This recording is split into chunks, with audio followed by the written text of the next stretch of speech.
أعوذ بالله من الشيطان الرجيم بسم الله الرحمن الرحيم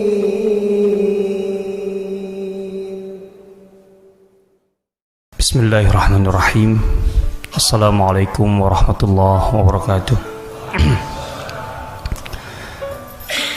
Alhamdulillahi rabbil alamin. Alhamdulillahi wahdah. Wassalatu wassalamu ala man la nabiyya ba'dah. Wa ala alihi wa sahbihi wa man tabi'ahu wa walah. Wa la hawla wa la quwwata illa billah. Amma ba'd. Saudara-saudaraku muslimin dan muslimat yang berbahagia dan dirahmati Allah Subhanahu wa ta'ala, alhamdulillah, segala puji dan tentu syukur kita sampaikan kehadirat Allah Subhanahu wa ta'ala atas segala nikmat yang dilimpahkan kepada kita semua. Semoga Allah Subhanahu wa ta'ala selalu menambahkan nikmatnya kepada kita semua. Dan tentu saja itu karena kita diberi kemampuan dan taufik oleh Allah untuk bersyukur atas segala nikmatnya. Salawat dan salam kita sanjungkan kepada junjungan kita semua, Sayyidul Khalqi Ajma'in, penghulu seluruh manusia, bahkan seluruh makhluk Allah, Nabi kita, kekasih kita, uswah atau teladan kita, Nabi Muhammad sallallahu alaihi wasallam. Begitu juga kepada segenap keluarga, sahabat dan seluruh pengikut beliau. Bapak-bapak dan ibu-ibu muslimat yang berbahagia dan dirahmati Allah Subhanahu wa taala. Tema kita pada pagi hari ini membahas tentang sejarah perkembangan mazhab-mazhab sepeninggal Rasulullah SAW. Judul ini pertama dari rangkaian rihlah da'wiyah atau rihlah dakwah saya di Surabaya ini. Saya agak kaget, ini ada kuliah subuh kok judulnya kayak judul seminar. Dan ternyata memang saya diberi informasi atau diberitahu bahwa di masjid ini itu biasa dengan judul yang berat. Oh, alhamdulillah kalau begitu. Judul berat yang penting isinya ringan. Kalau isinya berat juga susah juga nanti. Yang kedua, persoalan mazhab setelah Rasulullah SAW itu bisa dilihat dari berbagai sudut. Tapi pada kesempatan kali ini, sesuai dengan bidang yang saya geluti, kita akan membahas dari aspek sejarah perkembangannya.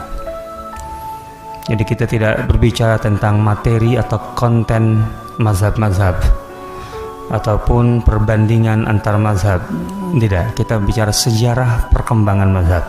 Sehingga kita fokus di sini karena ini pun membutuhkan satu pembahasan yang sebenarnya cukup panjang. Kita mulai, para jemaah sekalian. Pertama yang harus kita sadari bersama dan insya Allah sudah kita ketahui secara jamak,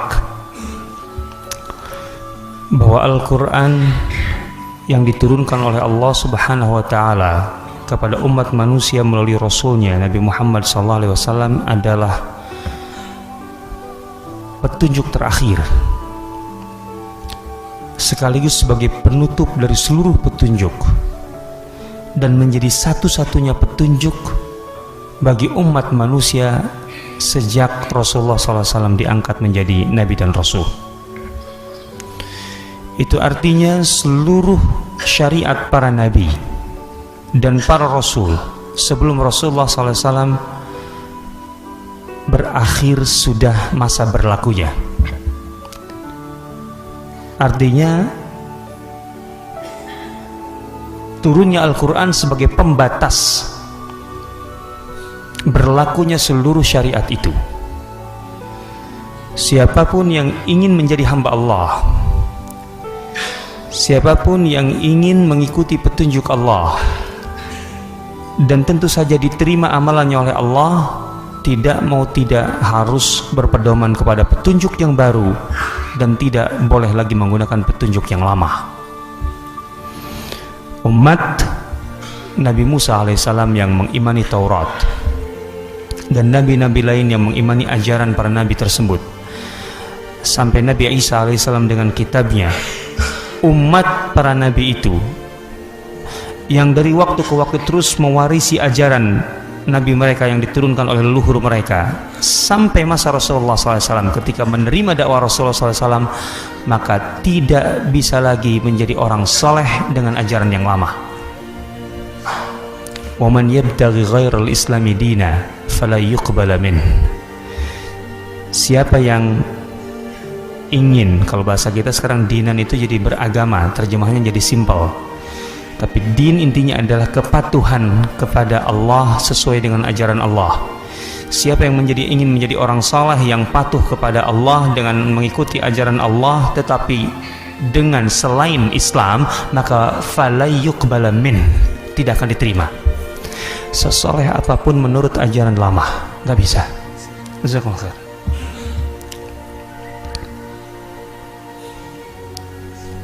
Ketika Umar ibn Khattab di masa Rasulullah SAW hidup membaca Taurat untuk perbandingan dan perluasan, itu masalahnya. Tentu masa itu masa nuzul, masa proses turunnya tasyri' hukum-hukum Allah. Aspek pemurnian harus mutlak. Rasulullah SAW memberikan keterangan, Umar, jangankan Tauratnya sekarang, kalau Musanya saja sekarang ada, fala yasa'uhu illa ittiba'i, maka tidak ada jalan bagi Musa kecuali dia harus menjadi pengikutku. Nabinya saja kalau ada, apalagi kitab peninggalannya yang sudah kacau balau, dikacaukan oleh umatnya. Jadi tidak ada kebenaran dalam arti yang diterima oleh Allah selain melalui Al-Quran. Bukan berarti dalam kitab-kitab terdahulu itu semuanya tidak ada kebenaran. Ada kebenaran, tapi masa berlakunya selesai. Satu. Yang kedua, bahwa ketika Al-Quran ditetapkan sebagai petunjuk terakhir dan satu-satunya petunjuk, itu artinya Al-Quranul Karim menjadi satu-satunya rujukan dan isi Al-Quran itu cukup untuk membekali manusia sebagai pedoman, sebagai rujukan sampai akhir zaman. Di sini muncul permasalahan yang kita sebut dengan salahiyah, relevansi Al-Quran dengan perkembangan zaman. Artinya bahwa sejak diturunkan kepada Rasulullah SAW dan berakhir dengan wafatnya Rasulullah, berarti sempurna sudah petunjuk dan pedoman Allah Subhanahu wa Ta'ala untuk manusia, dan itu berlaku sampai manusia terakhir, sampai kiamat. Cukup. Allah menyatakan, ma farratna fil kitabi min syai', kami tidak abaikan apapun, sesuatu apapun dalam kitab ini. Artinya Al-Quran ini cukup untuk menjadi pedoman dan rujukan manusia sampai kiamat, karena tidak ada petunjuk lain selain Al-Quran yang diturunkan oleh Allah. Tidak ada, cukup itu. Kedua, hanya saja bukan berarti semua detail permasalahan yang berkembang dalam kehidupan manusia secara langsung tertera dan ada jawabannya dalam Al-Quran.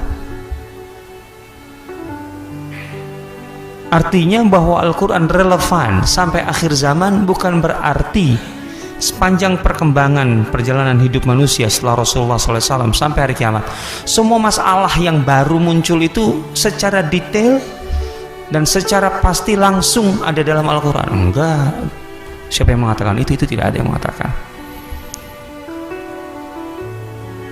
Al-Quran tidak berbicara tentang gadget kan, tentang handphone, padahal ada permasalahan manusia dengan handphone itu, ada urusan-urusan yang terkait atau hal yang terkait dengan bagaimana tata syariat hukum Allah terkait dengan interaksi manusia dengan gadget.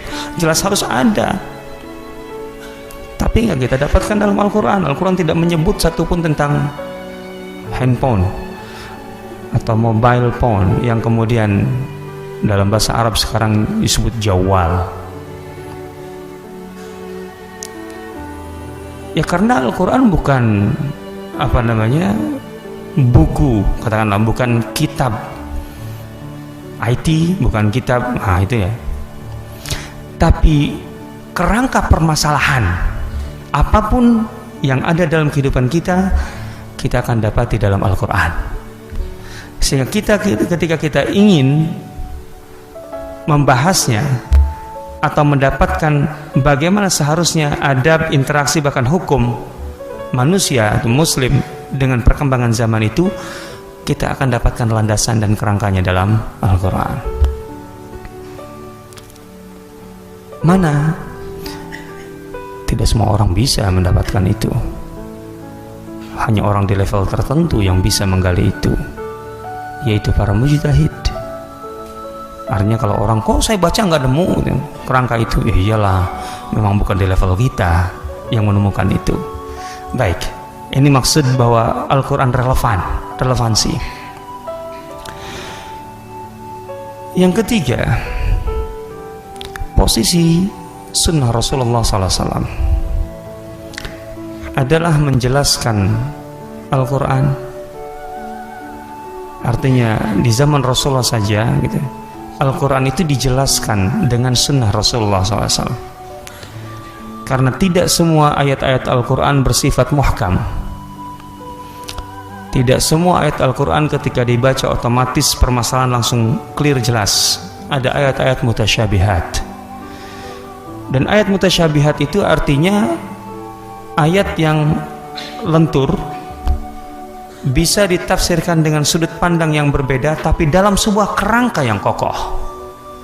Itu yang kemudian dirumuskan oleh para ulama. Artinya jangan sembarangan. Pertanyaannya adalah, kenapa dalam Al-Quran tidak semua clear? Yaitu tadi, karena perkembangan manusia itu dari waktu ke waktu gitu, tidak mengalami hal yang sama.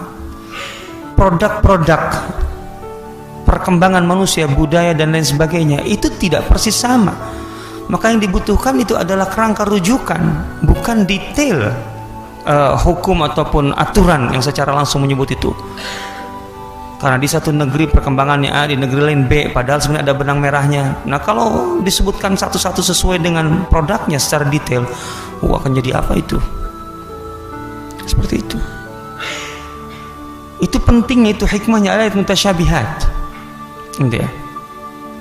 Sehingga takwil dari ayat tersebut membuat kemudian manusia dari waktu ke waktu akan tetap mendapatkan jawaban dari Al-Quran. Di zaman Rasulullah saja fungsi sunnah menjelaskan Al-Quran. Dan tentu saja Rasulullah SAW diberi hak oleh Allah Subhanahu Wa Taala untuk membuat aturan dalam agama.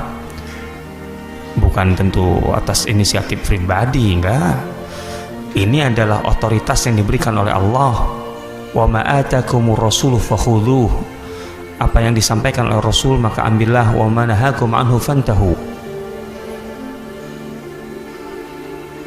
Wa ma yantiqu anil hawa, yang diucapkannya itu bukan karena nafsu, in huwa illa wahyu yuha. Wa atiullaha wa atiur rasul. Ibnul Qayyim rahimahullah ketika masuk ke ayat ini menjelaskan kenapa ketika Allah mengatakan wati Allah wa utiur rasul wa ulil amri minkum, kan ada tiga yang di situ dan yang disebut untuk ditaati. Taatlah kepada Allah, taatlah kepada Rasul, dan ulil amri. Kenapa ketika menyebut kepada Allah wa atiullah disebut taatlah kepada Allah, ada perintah langsung, ada kata perintah langsung, wa atiur rasul, dan taatlah kepada Rasul, ada perintah kata perintah taat langsung, wa ulil amri. Tapi kenapa ketika ke ulil amri tidak ada wa atiu ulil amri minkum? Atiullah wa atiur rasul, taatlah kepada Allah, perintah langsung taat kepada Allah, wa atiur rasul, perintah langsung taat kepada Rasul, wa ulil amr, dan ulil amri. Nah, di sini Ibnu Qayyim rahimahullah mengatakan, pertama karena ketaatan kepada ulil amri itu tidak berupa ketaatan yang berdiri sendiri. Ketaatan kepada ulil amri karena ketaatan kepada Allah dan Rasulnya. Dan itu karena ulil amri tidak punya wewenang untuk membuat kebijakan yang kemudian harus ditaati ketika itu tidak sesuai dengan aturan Allah dan Rasulnya. Artinya kita boleh melanggar ulil amri kalau kebijakannya tidak sesuai dengan aturan Allah dan Rasulnya, kan begitu. Nah, sementara Rasul, watiur Rasul, karena dalam hal-hal tertentu Rasulullah SAW diberi wewenang oleh Allah untuk membuat aturan tanpa harus langsung eksplisit dari Al-Quran. Tapi itu sekali lagi diberi wewenang itu oleh Allah Subhanahu wa taala tadi. Wa ma atakumur rasulu fakhudhuhu, apa yang disampaikan Rasul ambillah. Wa ma yantiqu 'anil hawa. Nah, seperti itu. Nah, tentu sampai pada masa Rasulullah SAW, persoalan-persoalan yang dihadapi oleh umat Islam itu mudah diselesaikan karena ada Rasul. Keberadaan Rasul yang tentu saja posisinya sebagai penjelas, penerang dari setiap keterangan Al-Quran. Litubayyina linnasi ma nuzzila ilaihim, kan itu tugas Rasul, agar engkau jelaskan kepada manusia apa yang diturunkan oleh Allah kepada mereka. Rasul harus menjelaskan. Maka kalau ada permasalahan-permasalahan yang terjadi di antara para sahabat, termasuk perbedaan pendapat, maka selesai di zaman Rasulullah dengan minta pendapat Rasulullah, karena pendapat Rasulullah SAW dijamin kebenarannya oleh Allah Subhanahu wa taala. Karena memang itu tugas beliau, bahkan dijamin kebenarannya. Artinya udah itu bersifat mengikat langsung, kan itu. Dan ini hanya berlaku untuk Rasulullah SAW. Jadi tidak ada kelanjutan perdebatan di tengah para sahabat selama Rasulullah hidup. Ketika sampai di Rasulullah, selesai. Nah, itu dia. Tapi kan kemudian para sahabat tidak selalu dekat dengan Rasulullah SAW. Artinya di masa Rasulullah saja. Ketika para sahabat tidak dekat dengan Rasulullah SAW dan timbul permasalahan, bagaimana? Nah, ini dia. Ini adalah cikal bakal dari yang kemudian berkembang pada masa-masa berikutnya menjadi yang kita sebut dengan mazhab, dan sampai zaman sekarang kaidah-kaidah itu berlaku. Artinya ini di zaman Rasul saja sudah mulai terjadi. Ketika mereka berselisih di depan atau di dekat Rasulullah, perselisihan itu selesai karena Rasul memberi keputusan. Tapi ketika mereka jauh di Rasulullah, kaidahnya jelas sekali.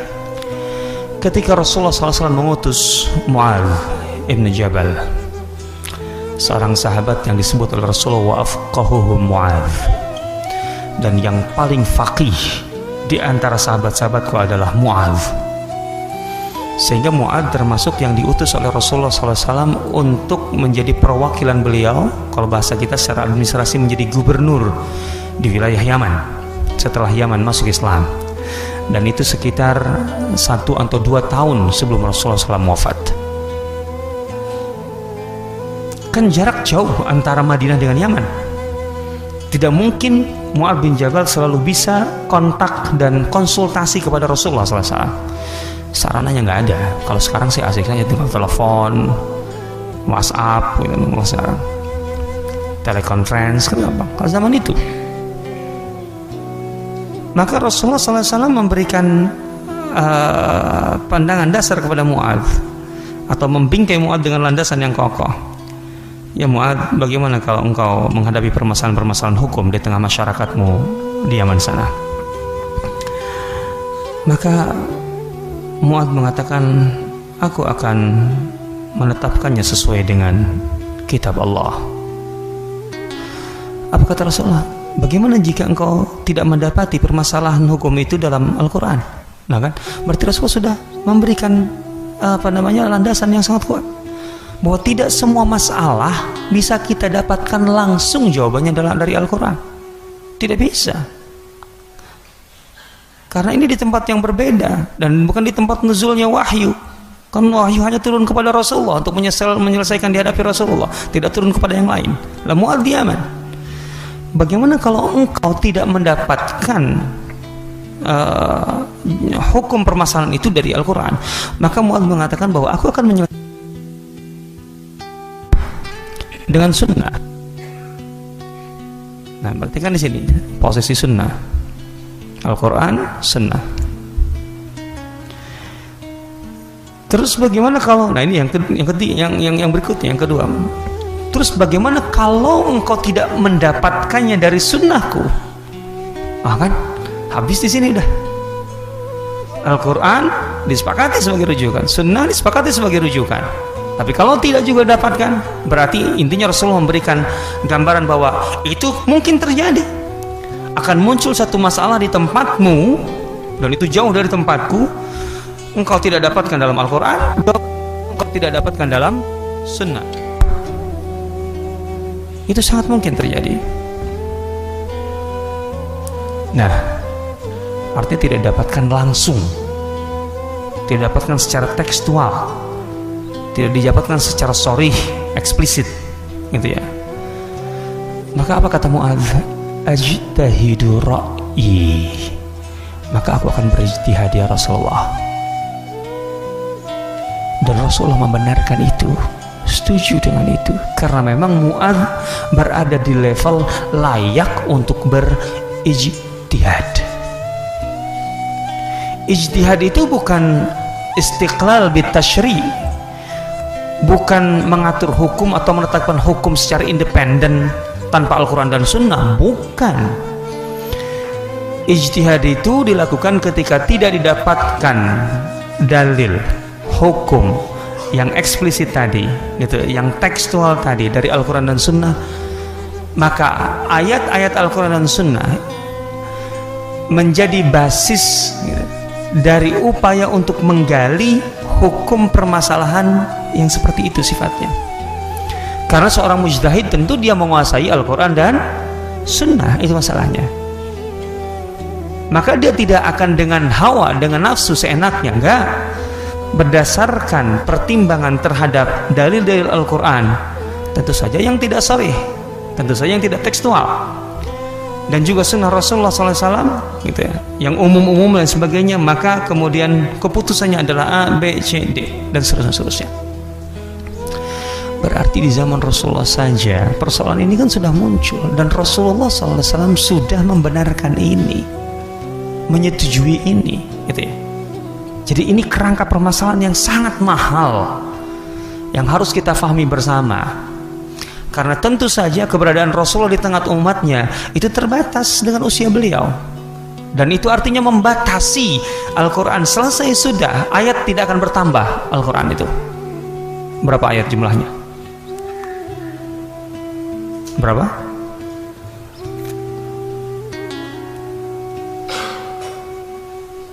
Ada yang dengan suara yang lebih jelas mengatakan berapa?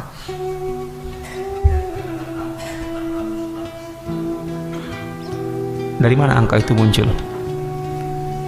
Nggak ngitung dia. Kalau ngitung nggak sampai soalnya. Itu dari mana tambahannya? Gampang kan? Surah Al-Fatihah 7 ayat kan itu kan? Surah Al-Baqarah 280 sekian ayat, terus itu nggak akan nyampe itu 6.666 ditambah basmalah semuanya nggak akan nyampe, yakin deh. Coba hitung lagi. Itu pelajaran kita dahulu ya di sekolah yang umum itu 6.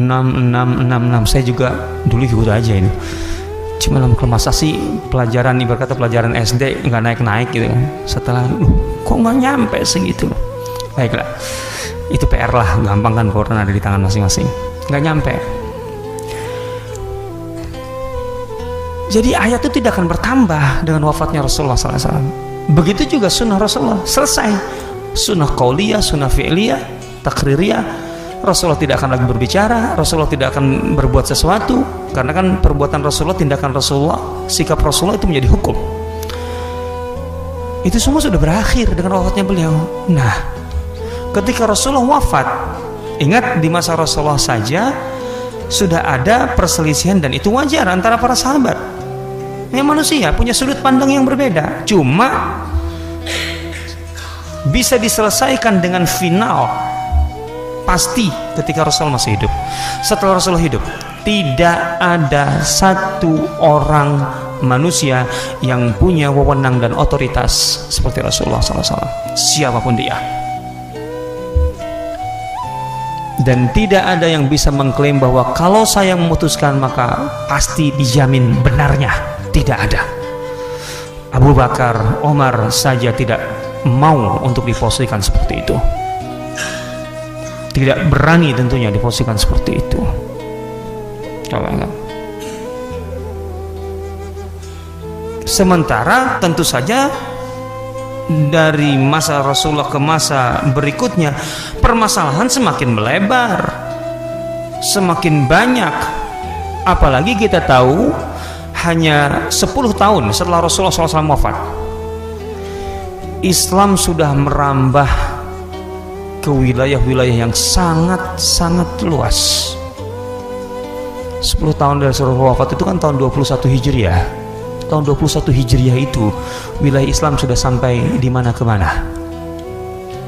Ke timur sudah sampai ke Uzbekistan.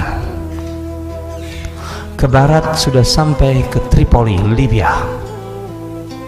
Coba bayangkan itu kalau kita bentangkan peta Uzbekistan ke Libya itu, dan itu di masa akhir Umar bin Khattab, itu sekarang lebih kurang sekitar 15-an negara sekarang. Artinya sekarang ini ada 15 pemimpin negara, antara presiden, perdana menteri, raja, ada 15 di wilayah yang dulu Umar bin Khattab memimpin sendirian.